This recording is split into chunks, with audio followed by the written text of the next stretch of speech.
রাজধানীর মিরপুরের রূপনগর এলাকায় একটি গার্মেন্টস ও কেমিক্যাল গোডাউনে লাগা ভয়াবহ আগুনে অন্তত ৯ জন নিহত হয়েছেন, দগ্ধ হয়েছেন আরও অনেকে। মঙ্গলবার ১৪ অক্টোবর বিকেলে ঘটনাস্থলে সাংবাদিকদের এ তথ্য জানান ফায়ার সার্ভিসের পরিচালক লেফটেন্যান্ট কর্নেল তাইজুল ইসলাম চৌধুরী।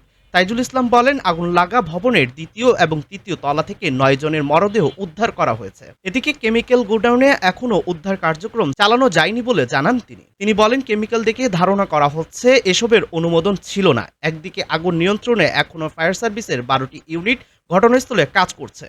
মঙ্গলবার ১৪ সেপ্টেম্বর বেলা ১২টার দিকে ফায়ার সার্ভিসের কাছে আগুন লাগার খবর আসে।